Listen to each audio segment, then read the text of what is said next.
Sinong pumatay kay Lapu-Lapu? Ikaw, Michael. Ba, hindi ako, sir. Kahit mahirap lang kami, hindi ko magagawa yun.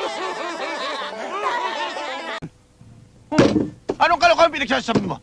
Ang tinatanong ko sa'yo, sinong pumatay kay Lapu-Lapu? Hindi nga ako, sir, eh.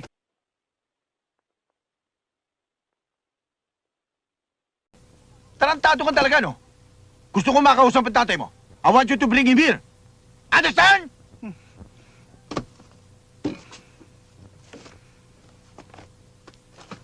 Yes, sir. 5 minutes later. Tay, Oh, Michael, tay, ibig daw kayong makausap sa eskwela. bakit? Kasi o itay, tinanong ako kung sino ang pumatay kay Lapu-Lapu. Oh, Ang sabi ko, hindi ako. Ngayon, kayo ang gustong makausap. Lagot kayo, tay. teka. Bakit ako? Lalong hindi ako pumatay kay Lapu-Lapu. Anong malay ko ron? Itay, kayo na lang ho ang pag-asa ko.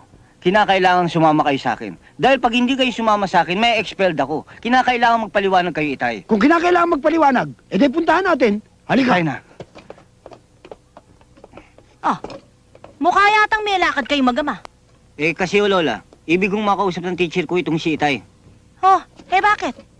Inay, ito ho kasing apo nyo, pinagbibintangan sa eskwela na pumatay kay Lapu-Lapu. Hindi naman ho siya. Eto nga't nagpapasama para magpaliwanag kami ron.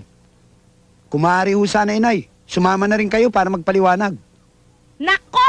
Kayong mag-ama, oo. Nakita nyo nang tinatapos kong aking ginaganchilyo.